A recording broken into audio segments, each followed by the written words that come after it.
Welcome, everybody, and thank you for joining us. I'm just waiting for a few more people to pop in and we'll get started.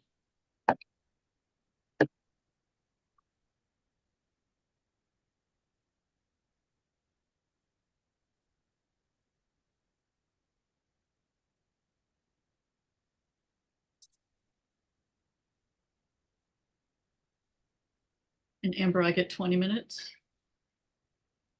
Okay, I'm setting a timer. good. Because Marga, my colleague, could speak on this topic off the top of her head for 2 hours straight. Neurogenius. Oh, thanks. It's more like neural life.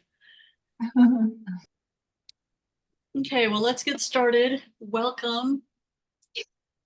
We are here representing the International Dyslexia Association Los Angeles branch, and I feel privileged to be part of this incredible group. My colleague, Dr. Amber Bouchard, and I will be doing the presentation, sort of the overview today. So while you're here, if you wouldn't mind just putting in the chat your affiliation and what brought you here today. And we'll just give you a minute to do that.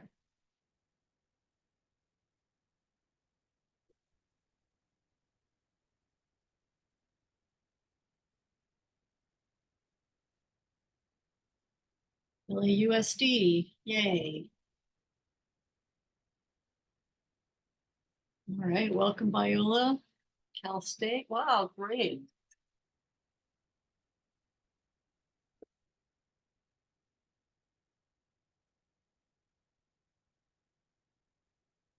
Terrific. Well, very broadly is what you get. So thank you, David.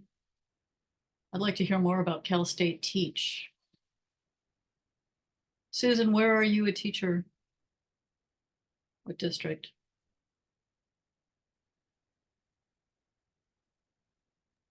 Westridge is an all-girls school in Pasadena. Wonderful, okay. If I'm right. Oh, Barton, nice. Well, thank you, Catherine. You're doing great work to overcome the challenges you faced to support others. Okay, so let me get started because I don't have as much time as I would like. So we're going to take a brief look at the neurology first, and then Amber's going to take you through some strategies. So I'm Dr. Marga Maduri from the University of Laverne and International Dyslexia Association. So as most of you probably know, hearing and understanding language and speech are evolved. 99% of all people born are able to understand and produce language. However, reading is a cultural invention. It's only about 6,000 years old, and we have to create new neural pathways to be able to read and write. It is not something we do automatically. It has to be taught. So when we read a word, our brain recruits a whole lot of different pathways, and my favorite guy, Stanislaw Dewan, is going to show us what that looks like in real time. Essential for language and reading. Are you able to hear this?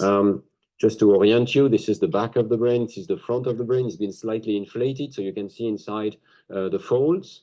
And now I want to show you the activation of the brain as you read one word. We see it in time. So let me start this. Here we go.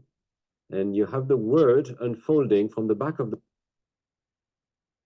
I don't know why that cuts off, but you saw from the back of the brain to the front of the brain, but you can see that there's multiple areas in our brain that light up. That was taken in a functional MRI. So that's a brain scan that happens while something is happening. Do you want to see it again, just so you can... To orient you, this is the back of the brain, this is the front of the brain, so that you can remember. Now I want to show you the activation of the brain as you read one word. We see it in time. So let me start this. Here we go. And you have the word unfolding from the back of the brain to the front of the brain. It will loop several times. You can see the information enters into the occipital pole, which is the visual side of the brain, moves into the ventral areas, and then explodes into the left hemisphere. Distributed activity. Okay, so what he's showing there is that we have multiple cortical networks for for reading. There are some areas of the brain where there are specific things for reading, but really it's a whole network. All these different places have to be connected together in order for us to read and make sense of print. So years ago, 1986, Goff and Tumner came up with what they called the simple view of reading. If you take word recognition, you pair it with language comprehension, and you will get reading comprehension.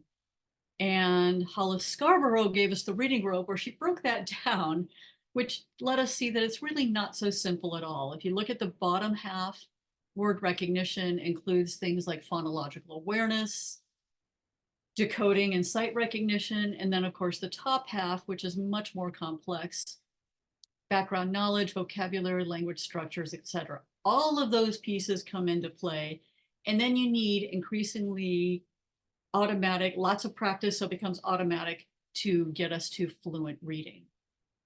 And we're going to talk about what happens here for the dyslexic child as they're learning to read. And oh, I clicked on the link.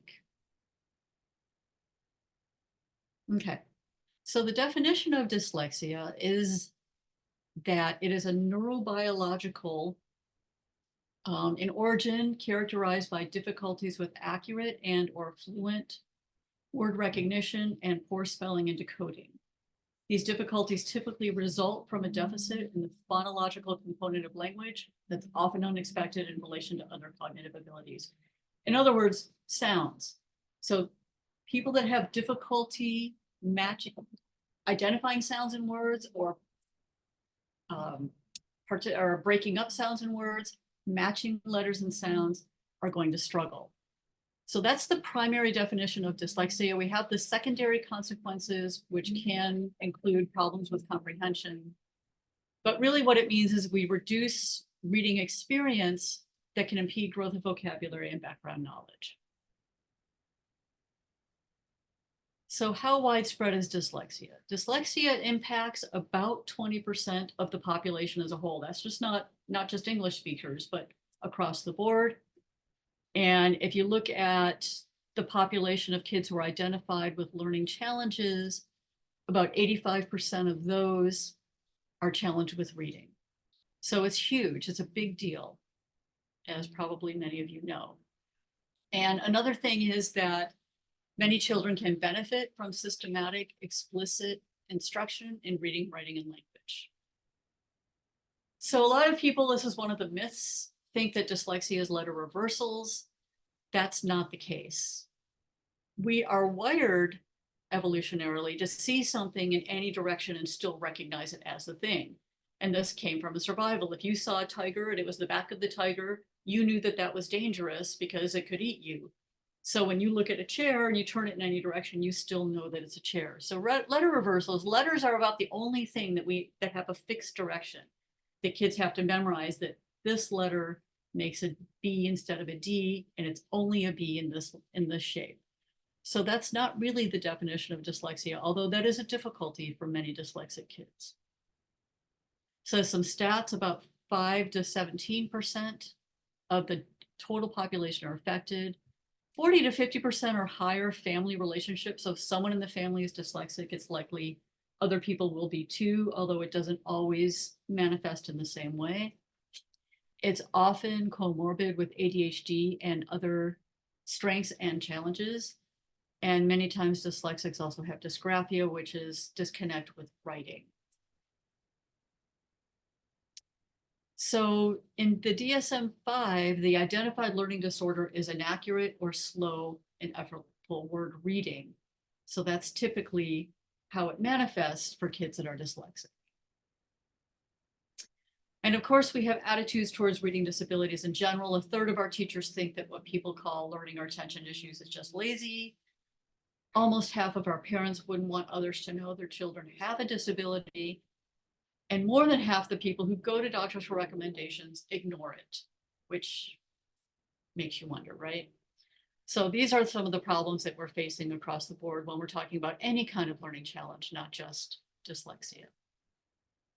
So what do we do to support kids with dyslexia? Well, Orton Gillingham, which has been around for over 100 years, started in the 1920s, are considered the gold standard because they are structured. It's very specific. Things are taught the same way every time. It is sequential. It starts from a more simple to a more complex process following what's called a scope and sequence. It's cumulative. What you learn today, you practice again tomorrow, you practice again the next day. So you get to revisit this thing, which is also called interleaving, which is what we know supports learning.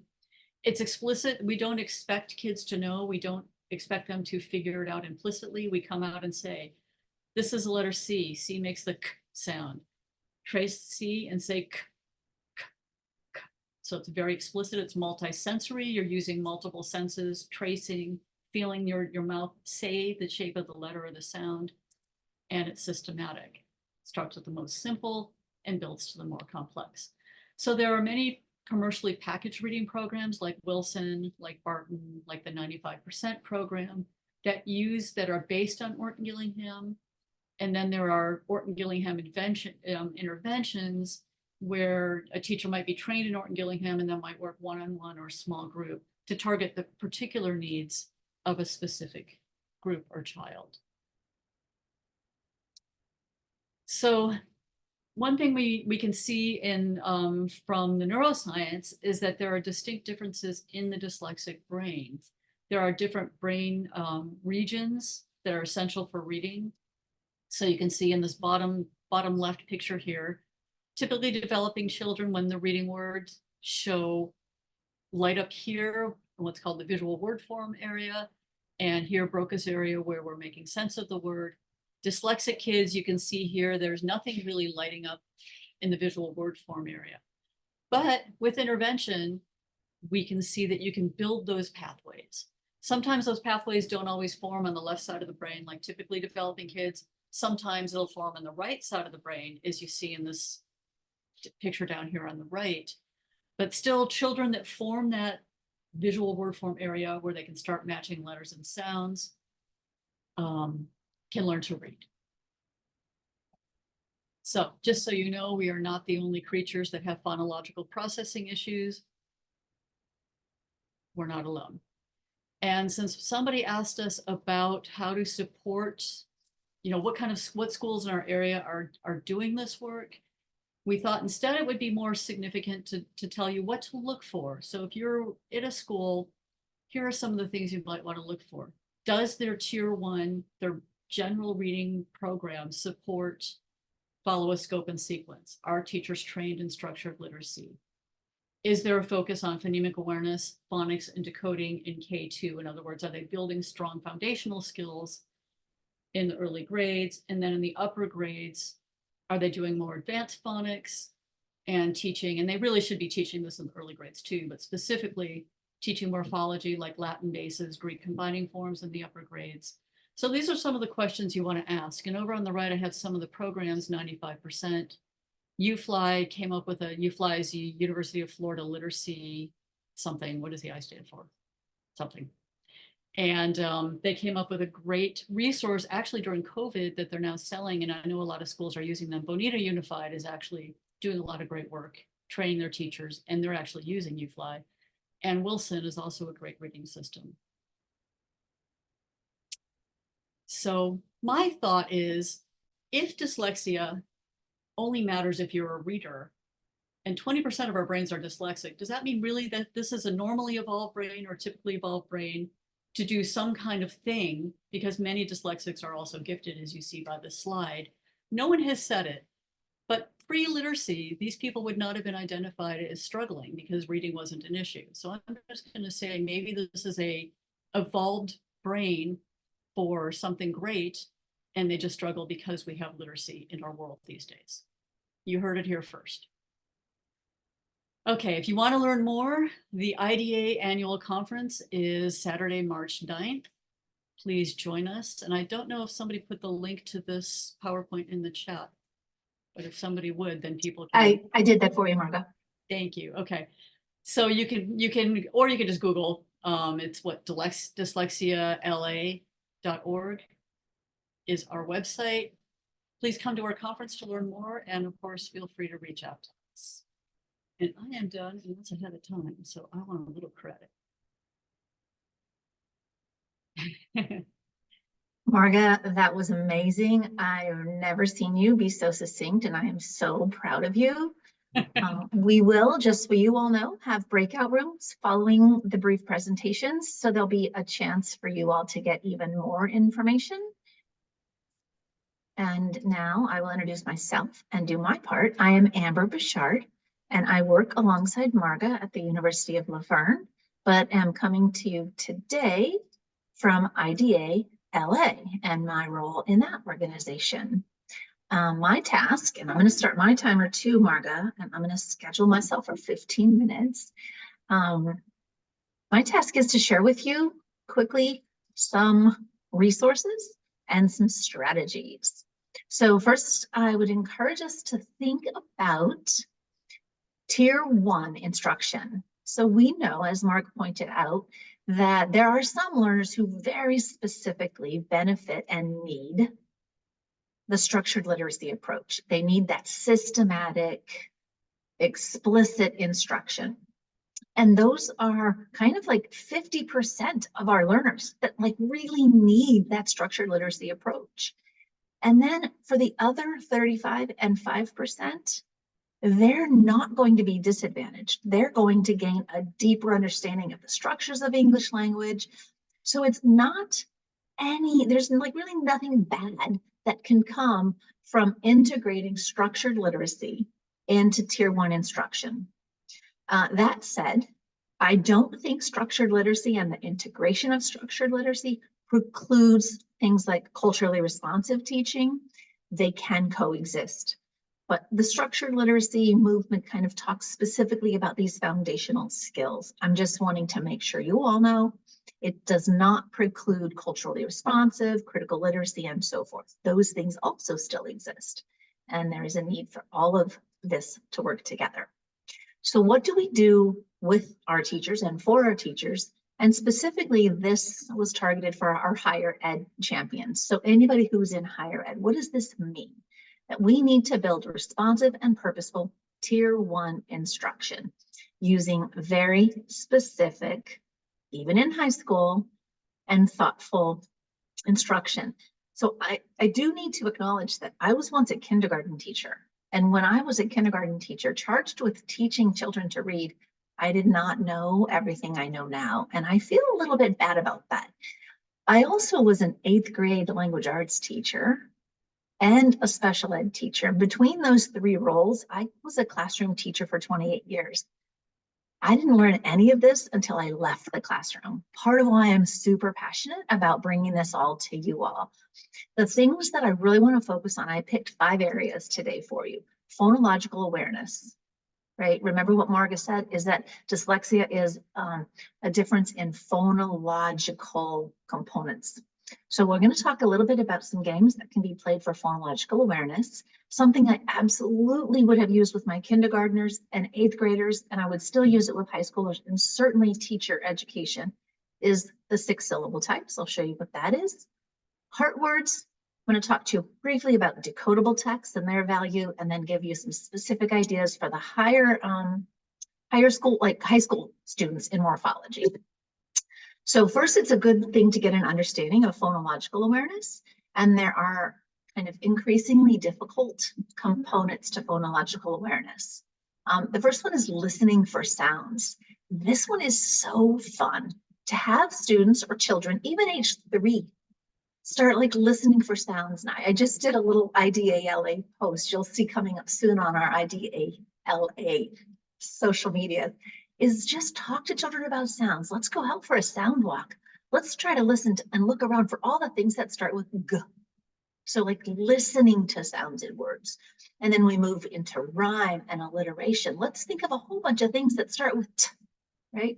And then sentence segmentation, we move up to syllable awareness, like clapping syllables, and then onset being the beginning of the word, and then rhyme, R-I-M-E, is the second half. So having these kinds of fun games around these skills builds phonological awareness, which is the larger umbrella, and then phonemic awareness is the awareness of the tiniest components of sound in words. Here are a little more in depth the some activities for phonemic awareness. So just working with children, not with any letters in front of them, but working with children on isolating sounds, right? So let's listen to the word leap. Say leap with me. Leap. What sound is in the middle? E. So just isolating what sound is at the end. Leap. Right. So isolating sounds. And then we go into like identifying sounds, like what's the sound that's the same in these words? Lake, light, low. Where do you hear what's the same? Ooh. And then blending. So let's do a b, at. Let's blend that together. B, at, b, at, bat. No words or letters are in front of these children. This is just sound play. It's really important that we emphasize this. Segmentation would be separating those words. So the reverse of blending, right? Let's take bat and separate it. B, at, right? Substitution. This is where it starts getting into rhyming. It's so fun, right? Let's say cat, cat. Okay, what's at the beginning? K. Let's change that to b. So b, at. And I used to sing, I did do this in kindergarten. I used to sing a song from the Three Stooges. That really helped. And we played that game of substitution of sound. And then let's take a sound away would be sound deletion. All of these are fun things we can do with preschoolers, but we could still be doing them all the way through, even in high school. I put a video in here. I'm not going to play it now because I am on that timer and I want to make sure we have time to talk. But this is a great little video. I hope it doesn't play automatically, but it's just like dancing and playing with sounds. I'm trying to move it forward. Okay. So this is a really cool concept. So I'm moving us to the foundations for orthographic mapping. And this is related to what Margot was talking about, the process of reading a word. So orthographic mapping is the process in the brain of actually hearing the sound, associating it with a letter, hearing a sound, associating it with a letter, hearing a sound, associating it with a letter. And this video, which I'm also not going to play, but you can access this PowerPoint later, this video gives you a nice example of this young boy being explicitly taught to map a word for its sounds. And this book on the other side here is a really great resource to build your skills for orthographic mapping and then integrate this into your classrooms. And for teacher prep, it's really important that we are introducing these skills and these resources to our teacher candidates. Oh, I think I automatically went to him. You passed him up. There. 6 syllable types. Wow. I cannot believe I taught for 28 years and never knew this. I know it now, and I am going to be like an advocate for getting this out there to teachers. If we instruct our students in the 6 syllable types and give them the rules for these types, like what a closed syllable is, what an open syllable is, what is a magic E syllable, how about a syllable that's got a vowel team or the consonant LE? If we teach these 6 syllable types, we have given our students access to be able to decode 97% of the words in the English language. Is that right, Morgan? 97? Something high. I'm not sure, but big lots. Big lots, like almost all. So I didn't even think about teaching reading this way, but there are some really clever teachers doing really clever things, like creating this kind of a poster in front of their class. I love this concept. I would love to see schools have this all over the schools, just like we have PBIS posters all over schools in every space. I would love the 6 syllable types poster. You would start with only the leftmost, like the closed syllable. You will teach the children closed syllable, that a closed syllable has a short vowel. It ends with a consonant, like a CVC. How clever is that? Like Kit Kat. Then you practice closed syllable, like they know what a closed syllable is. Every time they hear a short vowel sound, like ah, in Kit Kat, oh, that must be a closed syllable. So Then we move, once they get closed syllable, we teach open syllable. And that would be a vowel, a long vowel sound, and it ends with a vowel like in row and low and no. I've seen really clever teachers do things like on their classroom door, when it's closed, a word taped like from the door to the door frame, that when it's closed, it spells top.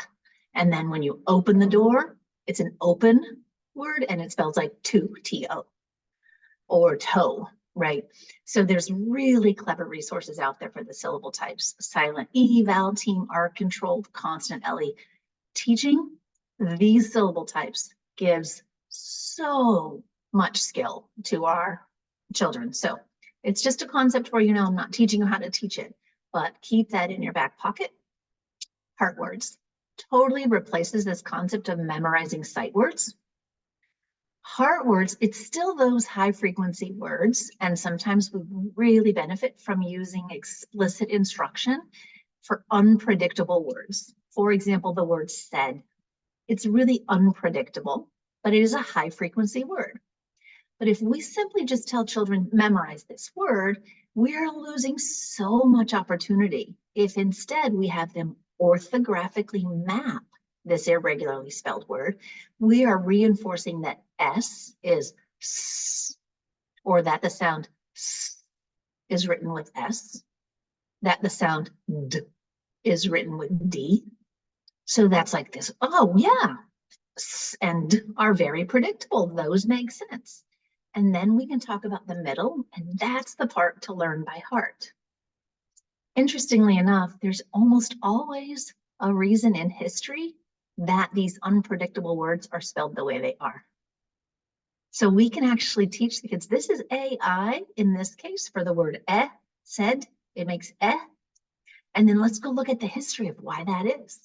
So I challenge some of you to look that word up and see why said, S-A-I-D, is spelled with an A-I in the middle.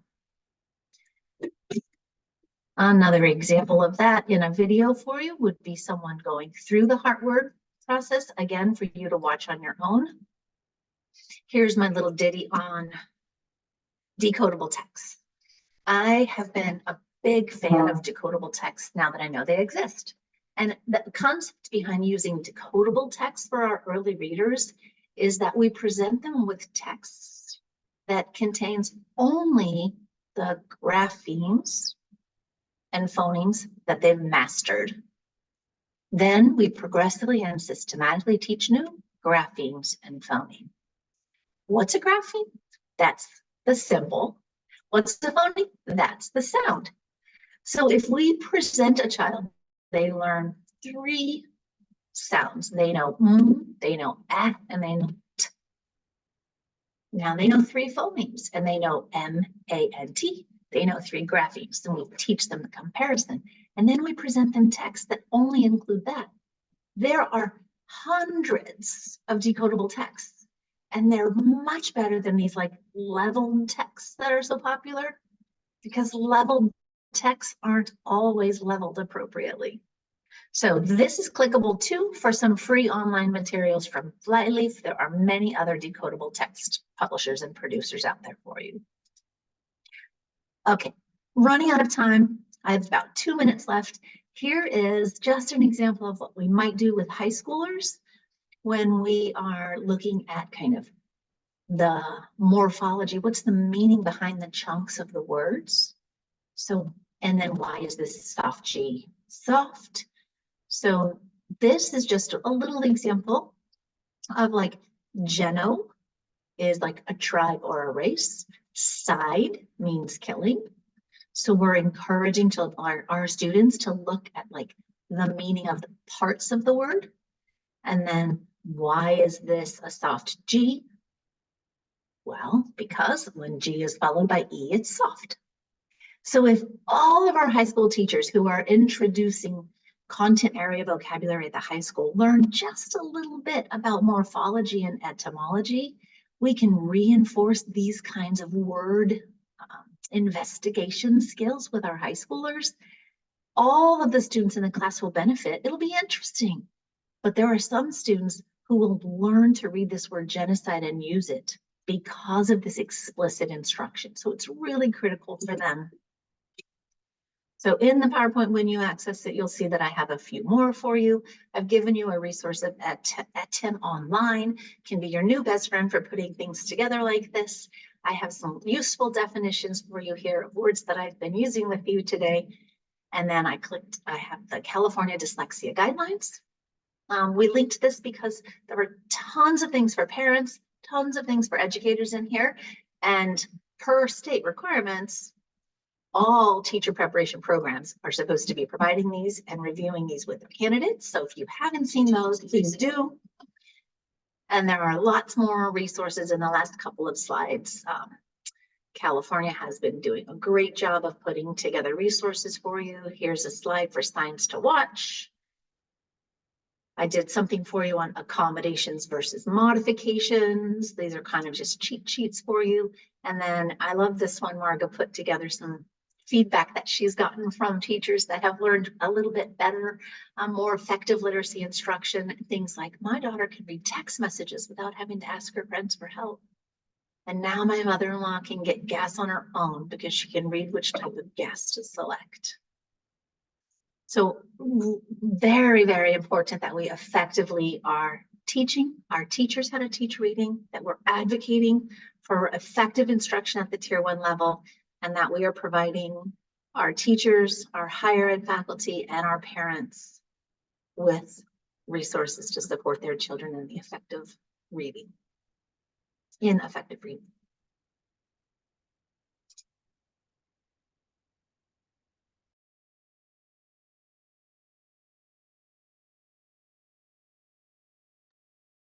Okay, so we scheduled in some breakout room time. Katie, will you do 3 breakout rooms?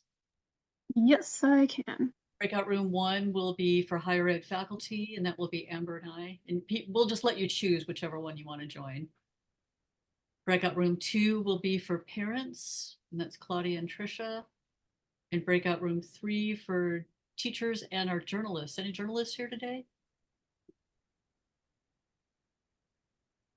And Adam's going to be taking that one. Did I get it all right? So I opened the breakout room, so people should be able to choose their So if room. you click on the bottom, there's a little waffle that says breakout rooms, and you'll be able to pick the room that you are most interested in. And we will take about 15 minutes. Sure. Yeah. Yeah. And then we'll get back and meet as a whole group to wind up. So see you there.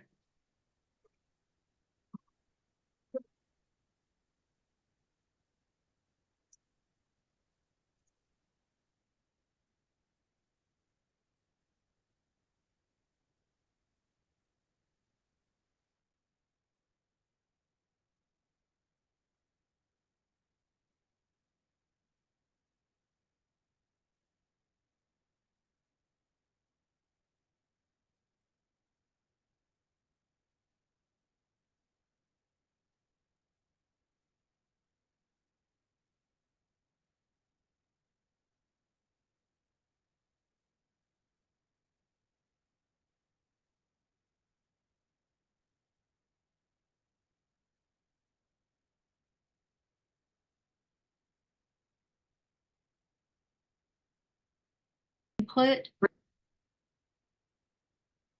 If you have any comments, if you have feedback, if you have thoughts that you'd like to share with us, please complete the feedback form, include your email if you have any questions or you want us to contact you or follow up. And of course, you can follow up with us. Our emails, I will just put them in the chat. I'm an email junkie, so give me an excuse to avoid doing all the hard stuff and write you back instead. This is a topic near and dear to my heart. So hey, instead of grading stuff, I'd much rather be responding to cool emails that people are interested. So any final questions, things that came up? What did you talk about in your groups?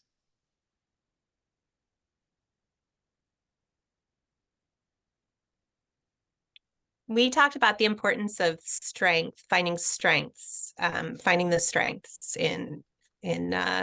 your children and supporting that as they're growing in their other areas, because and making sure that they have time to turn off and recover from the days because of brain fatigue, and making sure that, you know, they have that kind of full experience, not just all academics all the time. Yeah, they get the space to do things they're really good at Yeah. and love. Hmm. That also builds just joy and brain support. Absolutely. Thank you. How about the other room, Claudia? Oh, that was your room. Adam, how about your room?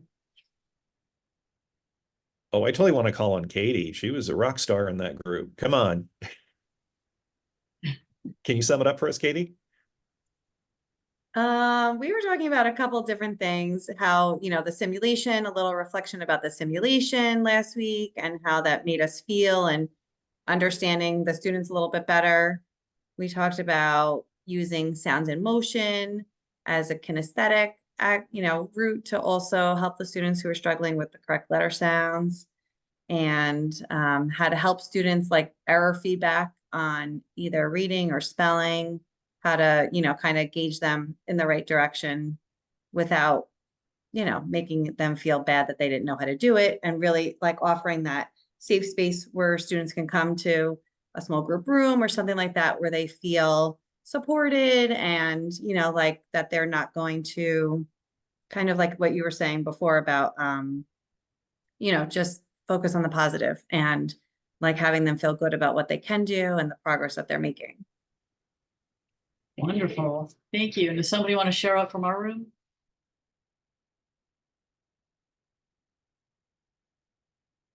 Madeline, Linda, Jane, Corinne.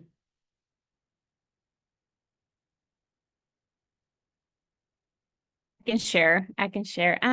Basically, we talked about the different and various resources that are available, not only for teacher educators, for teachers, as well as for parents. There are many different websites and resources out there. So I was writing down the different ways that I can organize this so it can be accessible for my students who are teachers, because as we know, they don't have time to go through all the wonderful things that are out there, and also they need to know how to decipher which is a really good high quality resource and which is just maybe like a marketing advertisement type of thing. So we talked about the wonderful things that are happening in Florida. So FCCR, that research center at the Florida University, is doing something really, really great. And so is University of Florida. Their UFly program is great. I've used it a lot. So yeah, we just shared a bunch of resources. I think if it's possible, I don't know if we can maybe like have a Google Drive document with different resources that we can like circle around and add to. I think that would be beneficial for everyone, not only for parents who can then not only become better informed, but also advocate for their kiddos, because some, you know, classroom teachers are not here right now. They're teaching, right? Administrators are not here. They're running their schools. Some teacher educators are teaching. They're not here right now. So I think having that tool would be beneficial for everyone. I love that idea, Madeline. And one of the things that we have been talking about as the IDA LA Outreach Committee is having a collection of resources on our website. So if we put a Google Doc together, like for this group, then our committee could potentially like vet that and push it into like the higher ed, the teachers, and then the parents resource tabs on our website. So I really appreciate you for bringing that concept up again, because we've gotten a little astray from that part of our mission. So my outreach committee members, let's put that on our agenda for the 31st. And Amber and, you know, Mark, I know you talked about volunteers, so I'm really interested in this. So if I can join that, please, you know, keep me in mind.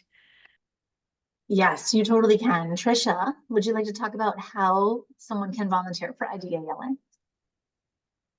Yeah, if you fill out, thank you so much, Madeline. We're so excited.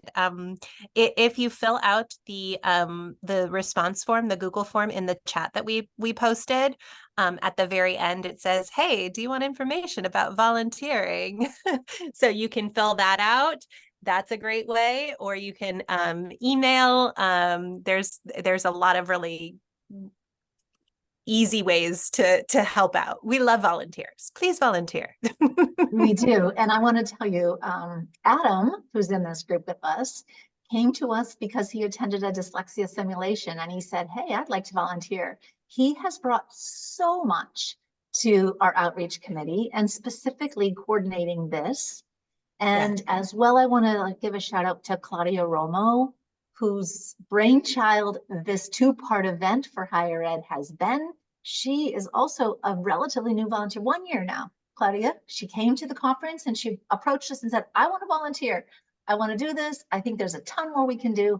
And it's amazing in 1 year with Adam, Trisha, and Claudia, what we've been able to accomplish. This committee didn't even exist 2 years ago, and now we're doing these great events for all of you. So please take it to heart. Follow in the footsteps of Trisha, Adam, and Claudia, and we welcome your input. There's not just outreach committee, there are many other committees, and when you fill out a volunteer information form, you can select where you might be most interested. Running the 5K or helping with the conference or fundraising or scholarships, all sorts of things. You So can thank walk you the very 5K much. too, just FYI. I Well- walked it.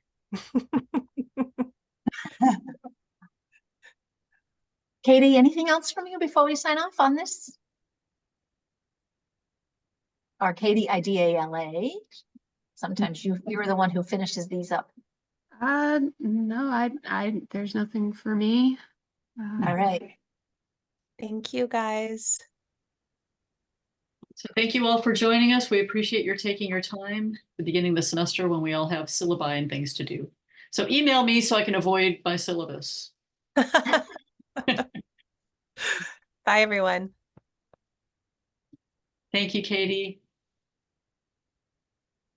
Yep, no problem.